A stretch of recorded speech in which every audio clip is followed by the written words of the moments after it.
Please welcome Microsoft Corporate Vice President for Azure and Security Marketing, Julia White. All right. Good afternoon. So hopefully you saw the potential and the possibilities of this fantastic partnership. So to end the conference, I get a chance to kind of bring it back up a little bit and talk about, great, all this fantastic technology. You've had several days to steep in it, but what is it all about? And what are we trying to do together? And I'm thrilled to kind of close the afternoon on that note. So, I've been in technology a long time. I've been at Microsoft for 16 years.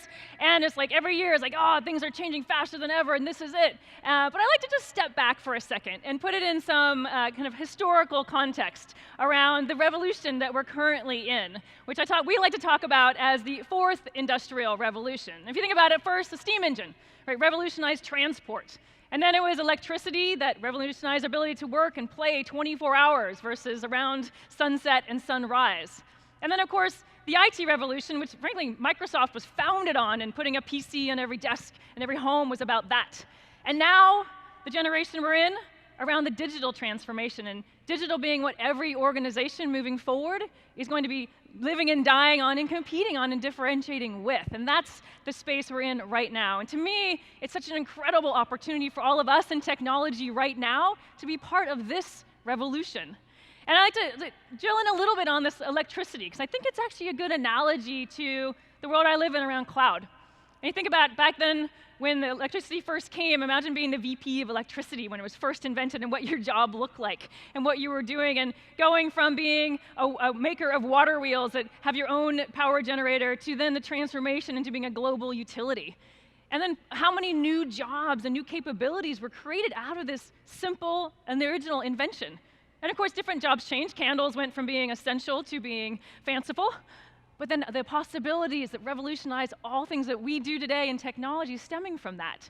And I think that's such a good analogy to think about the cloud and this digital revolution we're in, and how much is going to change because of that, and the inspiration it has behind that. Now I spend most of my time talking with CIOs and senior leaders around this digital transformation. And I find it tends to kind of happen in 4 key ways, as you see here. And each one of them has so much potential. I think about first, engaging with customers. One of my favorite customers with Real Madrid, the football club, and how they could connect with 400 million fans around the globe and make it feel like they were in the stadium with them, even though they were distributed. And creating that kind of experience is a digital one. Or Rolls-Royce jet engines, working with them to fundamentally transform from being a seller of a manufactured item, a jet engine, to now what they do is sell running engine hours. They're a service provider, fundamental digital transformation of their core product line. Amazing. And all these things underneath them really are about what's possible because what's happening with technology today, of course, starting with the cloud, and fundamentally why I do Azure, why I focus on Azure every day and every night is about enabling these kind of possibilities in that digital world. But of course, as we know, people are looking to the combination of cloud and open source to offer that agility, to deliver results more quickly. And that reality, that truth is what brought Microsoft and Red Hat together to do what I think is a fantastic partnership. Now, in part of this partnership, it's about enabling a holistic solution. It's not just about great technology, of course it is, but it's about making you successful. That's what technology is. And so as we came together, it wasn't just about kind of bringing our tech together, which we're doing, but it's also about the support, creating an ecosystem around our technologies so that we can make sure we provided you a very unique experience in using Azure and using Red Hat technologies together, that you can have that confidence. And regardless of whether it resides in the cloud or on premises or in hybrid cloud across those 2 places. And certainly speaking to hybrid cloud, I think that's also a place where we're deeply invested together and really understand the partnership needed to make hybrid successful. Things like making sure Red Hat works great on Azure, making sure Windows Server works great on Red Hat Enterprise Linux Platform, and virtualization on both directions in that world. And then, of course, doing the technology, those co-engineering investments we have, supporting things like .NET integration with Red Hat Enterprise Linux, and including Atomic Host and OpenShift as well. So going down into the technology and making sure we have a better together story. But let me give you a little bit more color of why does this partnership make sense, and what are we doing to change the game in this area? So first, I'll start from a global perspective. Red Hat has customers all over the world, mission-critical applications being run there.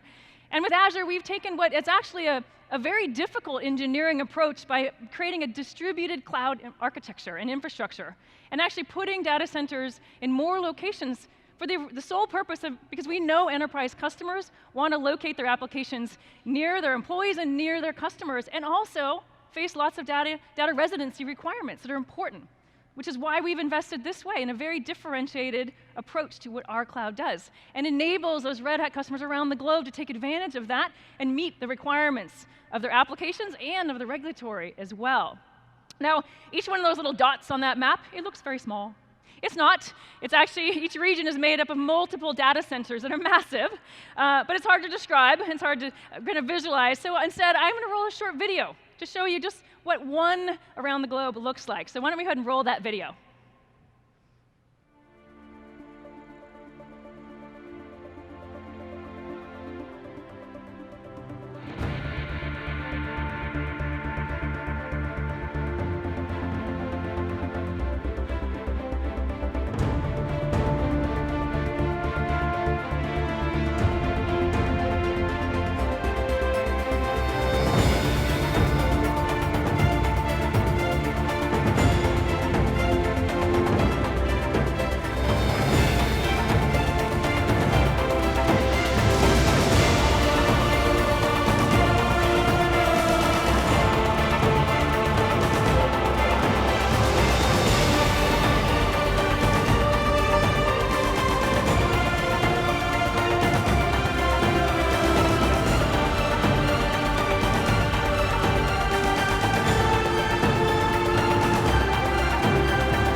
Now, beyond just the global availability, it's certainly around kind of meeting those enterprise needs. Again, Red Hat's used for mission-critical applications all over the world. And so it's essential that they have a great partnership from a cloud perspective with someone who meets those same kind of needs.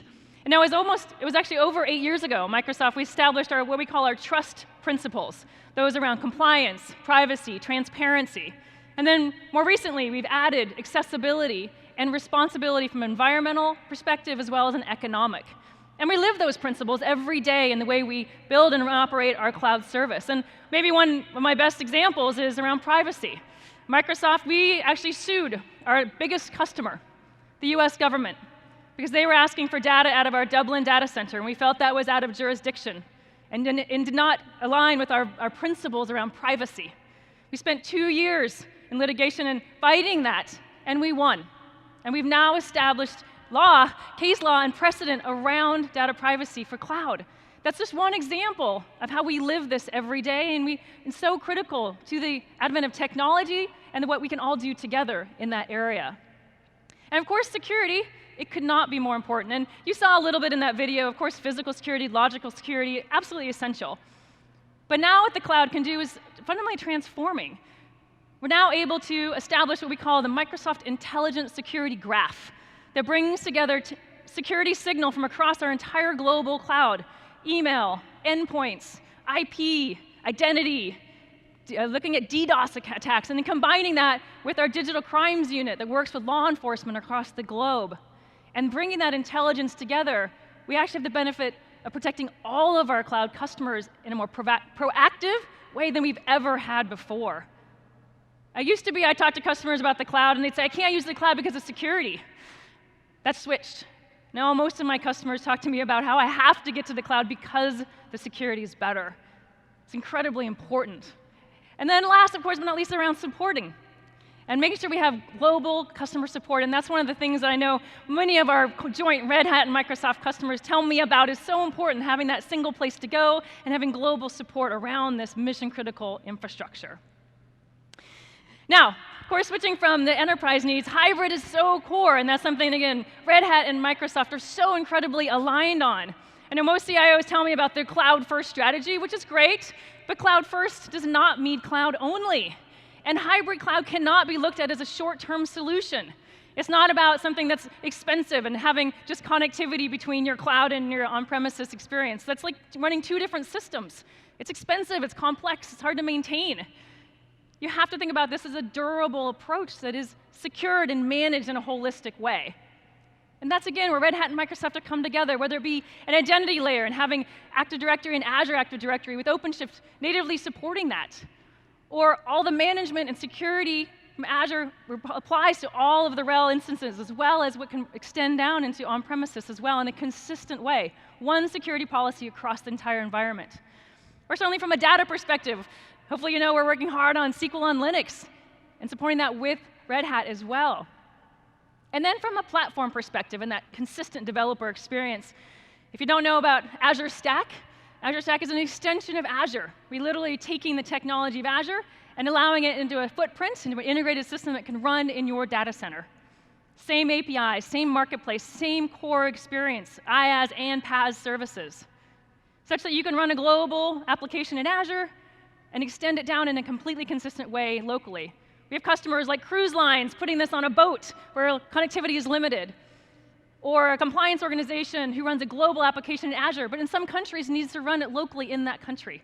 Just a few examples of how this is coming to life, and thrilled about the potential around Azure Stack that's coming in a general availability later this year. But it's that consistency across and how Red Hat and Microsoft can do that. It makes it a durable, efficient, secure hybrid cloud mode. Now, we've done a lot of things across Red Hat and Microsoft to enable our customers. So I wanted to actually have one of our joint customers come out and tell us a little bit about what they're doing and how it's helped them. So I'd like to introduce Terrence Snyder from Catalina to talk us a little bit about what they're doing. So welcome, Terrence.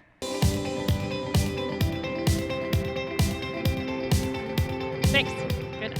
All right, so first start a little bit about what Catalina does so everyone knows. Yeah, to put it simply, I think let's start with an experience that most of you in this room have had with Catalina. If you've shopped at any one of our retailers, we have basically 3 presences across the world, 45,000 stores, so likely you have. And you've shopped, and while you checked out with your receipt, you received a high-value coupon on products that you buy, so that way you could come back later and use that coupon to reward that loyalty with another offer. Fantastic. Now, you had a lot of technology choices as you were building out this global platform. So why did you choose a combination of Azure and Red Hat? I think to answer that question, we have to kind of go back a little bit to sort of the digital transformation that Catalina has gone through. So for the past 15, 20 years, Catalina has been able to execute that coupon that we just talked about at the individual store level. So when we talk about that, that's 45,000 stores, each individually looking at the pause messages that we see. Every single beep of that little pause message basically says, hey, somebody bought a particular brand or a category. That was locked in effectively through batch-based processes into each one of those stores. And so as our retailers are facing these external pressures, and obviously the way that we shop is changing, we needed to untap that data from the store and actually bring it into multiple channels to create a more real-time, cohesive experience with the consumer. Yeah. And then so thinking about which platform to pick on that kind of a global space. Yeah, exactly. Go back to your original question. I think with that as sort of the baseline, if we talked about scaling that, we're talking about 45,000 stores on 3 different continents being able to see every single one of those pause messages that happen and scan. So when you take a look at that at aggregate level, that's about 800 million transactions that are happening on a day-by-day basis. And sort of to help level set that to you guys in the room, if you looked at each one of those pause messages, in each one of them have basically metadata about it. What was the UPC? What was the brand? What was the category? What was the price? And that packet of information basically represents the same size of message that you'd see in Twitter. So when you go 800 million transactions a day, Twitter size basically payloads. We needed a platform that could scale to basically Twitter size. And so in looking at that, we basically had 2 core objectives. One, we needed to get out to market fast. So with that, we looked externally, we looked at the marketplace. We live in this great world right now where we can look at basically open source technologies like HBase, like Kafka, like Druid, like Solar. The list could keep on going and growing and growing. And use that to build a strong foundation for what we could build our business technologies on. Second, we obviously needed scale. We already talked about the 800 million transactions. We needed a platform that could drive that real-time data, that could act on it, and that could have the resiliency the trust that you were just talking about, because it is POS data, to basically drive the decisions to create those consumer experiences. And on top of that, we were so focused on performance because we need to make those decisions in real time. Right. We need to go all the way down to the OS level. We needed to be able to look at an OS like Red Hat and use that to drive our core OS decision to basically come in and say, the security's there, we can pass compliance checks, and key there is the support was there. And one of the things I kind of want to draw back on is, the decision to go with cloud, we looked at a lot of different sort of vendors out there. Sure. I wanted to basically bring this key point in. We chose open source, and we chose Azure because it could run open source. Got it. I know that sometimes that still has to resonate. Yeah, I think I'd be digressive. Like we are a Java shop, we're not a .NET shop. So the moment we came in and we even broached, Azure, I think there were a lot of people who had like that knee-jerk reaction. Sure. But here we are today, as I speak to you right now, in stores around where we're currently standing. There are transactions flying across the wire, executing in Azure, and delivering media. That's fantastic. And what I love about what you're doing too is you're fundamentally helping these retailers transform digitally, right? As you said, shoppers are changing, profiles are changing, and you're creating this digital experience that they can tap into to revolutionize what they're doing. Yeah, exactly. Their reach, their ability, retailers are going into all these different channels. They're creating, various different engagement models with consumers. It used to be that you walk into a store, you buy a product. Right. Then it changed to you go online, you might go into store, and now it's augmented to where you're going in and you might do home delivery, you might do in-store pickup, you might obviously go to the store. Those things, that ability to drive all that data into a central location and the ability to have a cohesive conversation with somebody is something that our retailers are looking at within their digital strategy as well. And obviously brands. Fantastic. And I love that you've created a platform which you're going to be able to innovate and keep up with this digital transformation in retail. So where does it go from here? Yeah, that's the main thing. Who knows what the retail landscape is going to look like in the next year, 3 years, 5 years out. But our key decisions to use the technology that we did, specifically the open source ones, allows us that flexibility and agility. And obviously with cloud, we have that scale sitting out there. So as we look to the future, we're basically sitting out here going, we're here with you now, we're going to be with you in the future. That's fantastic. Thank you so much for your partnership, and thanks for being here. Appreciate it. All right.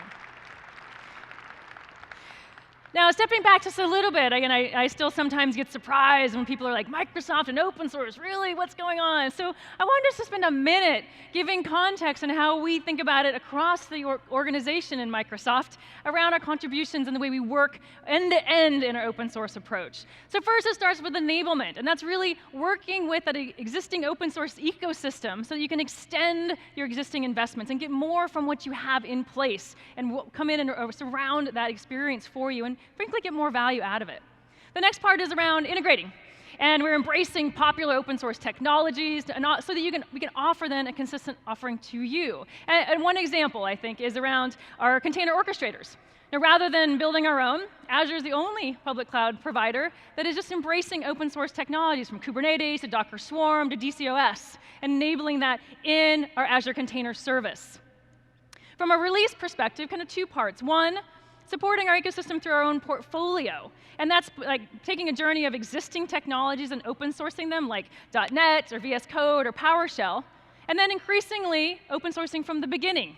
Things like TypeScript and Azure Container Service Engine that originate as an open source experience. And then last but not least is certainly around contributing. It's about providing contributions into open source as well. And then I actually was excited to see was a few months ago this report that showed that Microsoft is actually the leading provider to GitHub projects.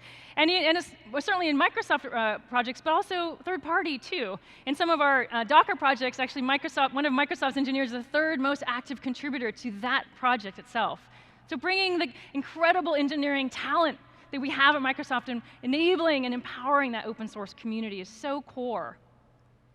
Now, as we think about what's next, we've certainly been on a great journey, and it's coming up on 2 years now ago that we established our partnership with Red Hat. It's just one of the many steps along this journey. But you can also expect that to continue in a bunch of different ways. And thinking about Red Hat and Enterprise Linux on Azure Stack as a next step, as we think about pulling that forward, as well as SQL Server on Linux running in Red Hat with high availability and disaster recovery provided by Red Hat. So just a couple examples of the continued co-innovation and co-partnership as we move forward. Now, I mentioned a little bit about kind of our joint support offering. So I want to actually kind of bring it back up to the theme of the conference all up about the power of that individual. Now, on the slide behind you, you see pictures or avatars of over 3,000 people in the Microsoft community that are actively participating, just some of the overall community participating in open source. And it's truly, it's part of our DNA, both now as well as moving forward in a wonderful, wonderful way. And these 3,000 people encompass engineering. They also encompass documentation writers, designers, support engineers as well. And we had asked some of those support engineers, those co-located and working day in, day out on the front line, supporting our joint Red Hat Microsoft customers. We asked some of them to tell us, in their words, what that partnership meant for the customers they support and how it shows up for them. So speaking to that power of the individual, I wanted to conclude today by rolling the video with their voice and showing what I think is a very authentic view of how this partnership can help all of us, our companies as well as our customers, continue to innovate and recognize this digital transformation. So thank you so much. Let's roll the video.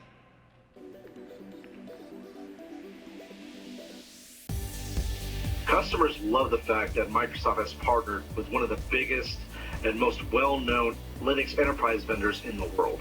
With an open-mindedness and persistence, Microsoft and Red Hat have come from a tenuous relationship to one of partnership and mutual success. Both Microsoft and Red Hat came to the table with an open mind, keeping the customer in the front and center while designing the whole integrated support experience. There's so many different ways that we collaborate, whether it's making sure we're ready to support a new product, such as SQL Server on RHEL, or preparing to co-present our integrated support story at Red Hat Summit. One thing is always the same though. Together, both teams are always focused on delivering an exceptional integrated support experience for our customers.